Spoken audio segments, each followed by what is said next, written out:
Bismillahirrahmanirrahim. Assalamualaikum warahmatullahi wabarakatuh. Waalaikumsalam warahmatullahi wabarakatuh. Alhamdulillahi rabbil alamin. Wassalatu wassalamu ala asyrafil anbiya'i wal mursalin wa ala alihi wa ashabihi rasulillahi ajma'in. Bersyukur kita kepada Allah dengan mengucapkan alhamdulillahi rabbil alamin, di mana Allah masih memberikan kita kesempatan untuk dapat belajar pada mata pelajaran fikih di bab salat pada hari ini. Bersolawat kepada Rasulullah SAW dan sama-sama kita mengucapkan Allahumma sholli wa sallim wa barik alaihi. Mudah-mudahan kita termasuk umat beliau yang Allah izinkan untuk mendapatkan syafaatnya di yaumil akhir nanti. Amin ya rabbal alamin. Abang-abang sekalian, pada hari ini kita kembali di mata pelajaran fikih. Dalam hal ini kita akan mempelajari materi bab tentang sholat yang mungkin sebelumnya kita sudah menyinggung pelajaran tentang toharoh. Nah, hari ini Bapak akan menyampaikan materi tentang bab sholat yang akan sama-sama kita bahas dari mulai asal arti dari sholat itu sampai nanti rukun dan syarat-syarat sholat. Sebelum Bapak masuk ke mata pelajaran ataupun ke materi kita hari ini, Bapak akan mengabsen abang-abang sekalian. Yang pertama, Panca Dini Sitorus. Hadir Pak. Yang kedua, Syahraja Naibaho.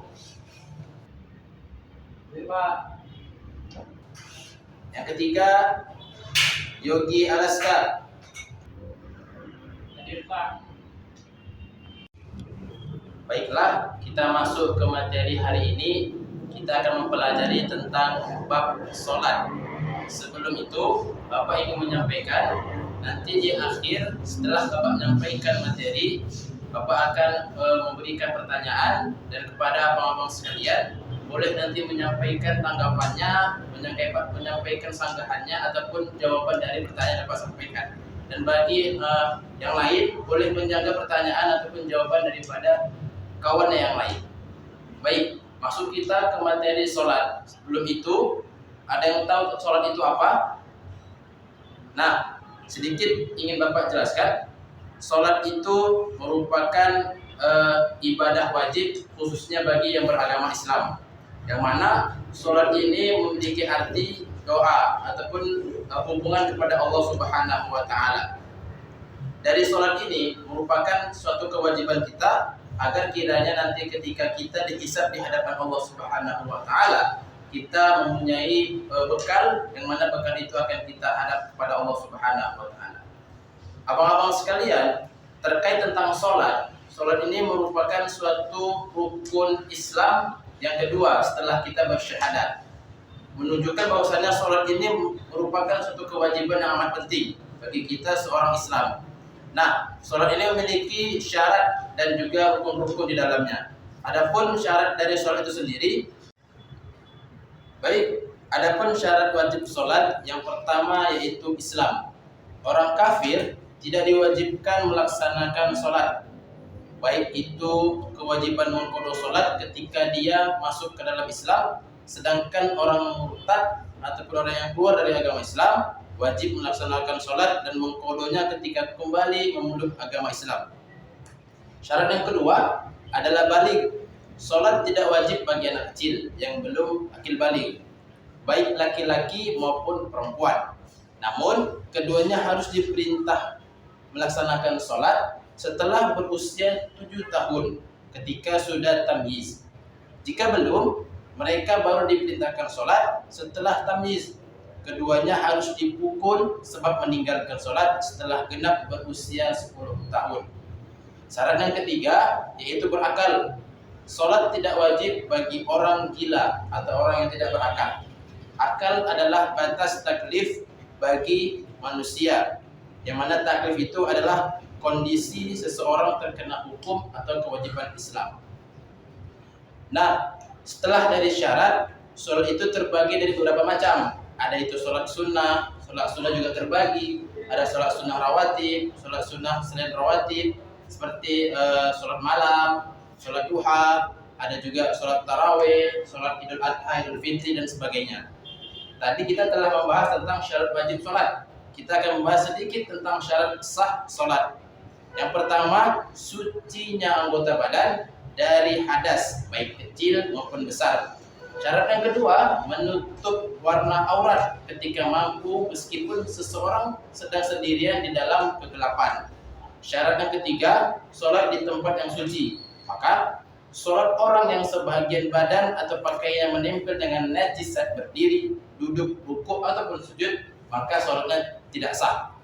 Syarat sah keempat untuk sholat sendiri yaitu mengetahui masuknya waktu sholat atau berprasangka kuat akan masuknya waktu sholat berdasarkan ijtihad ataupun pandangan ulama.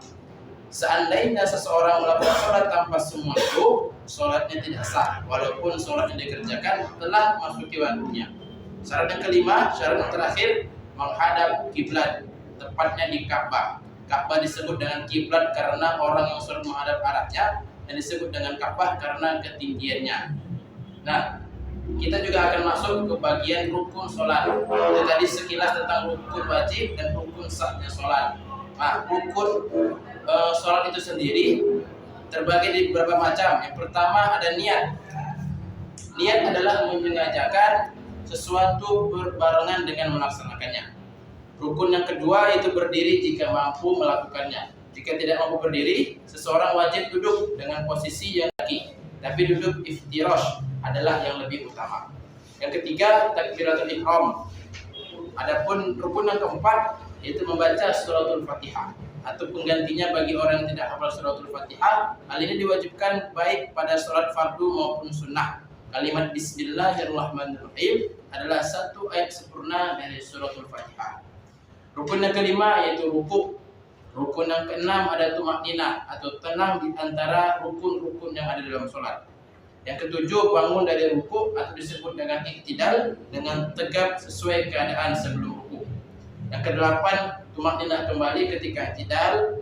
Yang kesembilan, 2 kali sujud di setiap rakaatnya. Yang ke-10, tumakninah kembali. Yang ke-11, duduk di antara 2 sujud pada setiap rakaat, baik sholat dalam posisi berdiri, duduk ataupun tidur.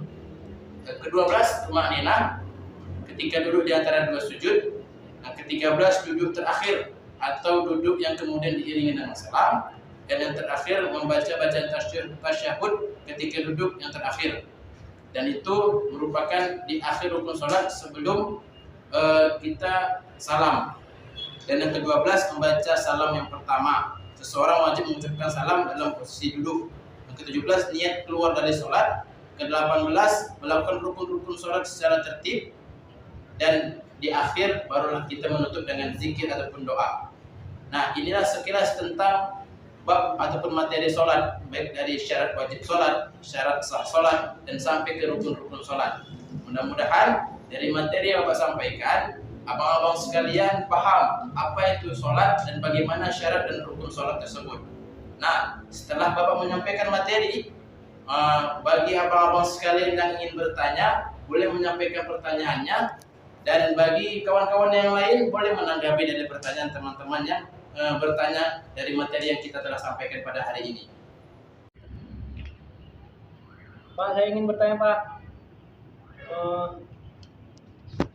Pertanyaan saya itu, bagaimana Pak jika kita sholat, tapi kita sholatnya di akhir waktu Pak? Bagaimana penjelasannya Pak tentang sholat itu? Apakah baik atau tidak baik? Oke, baik. Pertanyaan yang bagus dari Abang Syahraja. Pertanyaannya saya terima. Nah, sebelum Bapak menjelaskan terkait pertanyaan dari Syahraja tadi, adakah anak-anak Bapak yang ingin menanggapi ataupun ingin menjawab dari pertanyaan Syahraja tadi? Dipersilahkan. Ingin menanggapi Pak, dari pelajaran yang sudah saya pelajari bersama Bapak juga yang lalu-lalu, tentang bagaimana orang yang sholat di akhir waktu baik atau tidak, yang pertanyaan dari saudara Syahraja. Menurut saya itu tidak baik, karena sholat itu diutamakan di awal waktu. Tapi kecuali dia ada uzur atau ada sesuatu yang mendesak dia untuk sholat di akhir waktu, maka itu dimaafkan. Sekian, terima kasih. Oke, baik. Tanggapan yang bagus dari Panca. Dari penjelasan Panca mungkin sudah tergambar ya bagaimana jawaban daripada pertanyaan dari Syekh Hajar tadi. Ada lagi yang ingin menanggapi? Ya baik, anak bapak Yogi Alaska, silakan. Izin memberi tanggapan Pak Guru terkait sholat di akhir waktu dan di awal waktu ini, apakah baik atau tidak? Menurut saya, kita kembalikan kepada hukumnya bahwa sholat itu ada waktu-waktunya. Contoh di sholat zuhur, misalnya awal waktunya jam 12.04, akhirnya jam setengah 4, maka selagi di dalam waktu batasan itu, kalau tidak bicara hukum masih sah sholatnya. Menurut saya begitu. Tetapi kalau kita bicara baik atau tidak, tentu saja yang baik itu yang di awal waktu. Tetapi tidak semua orang yang bisa di awal waktu. Jika saja dia mempunyai kewajiban yang lain yang sangat mendesak, yang sangat dibutuhkan oleh orang lain. Contohnya, salah satu contohnya adalah mengobati orang lain. Kalau pada masa mengobati orang lain, mengoperasi luka seseorang, ternyata masuk waktu sholat. Kalau dia tinggalkan, maka kondisi yang sedang diobati bisa dalam bahaya. Sekian Pak Guru. Berikut penjelasan atas apa dari Oke, bagus tanggapannya Yogi. Luar biasa. Saya rasa pertanyaan dari Syekh Hajar tadi membuka cakrawala kita dari tanggapan-tanggapan yang tadi disampaikan. Itu membuat kelas kita menjadi aktif dan saya lihat pun cukup aktif dari pertanyaan dan tanggapan Ustaz Panggahan yang disampaikan oleh anak-anak Bapak sekalian. Kita beri aplaus sekalian. Nah, sedikit ingin dapat jelaskan terkait dari pertanyaan Syekh Hajar tadi dan juga menyinggung materi kita yang telah kita bahas tentang sholat. Memang betul bahwasanya sholat itu diutamakan di awal waktu. Karena di dalam ayat Allah itu ada yang kata Allah fawailul lil musallin. Mereka celakalah mereka yang sholat. Siapa itu? Alladzina hum an sholatihim sahun. Mereka yang bermalas-malasan. Nah, konteks bermalas-malasan mungkin mengakhirkan sholat. Nah, maka jangan sampai kita tergolong dengan orang-orang yang celaka dalam sholat.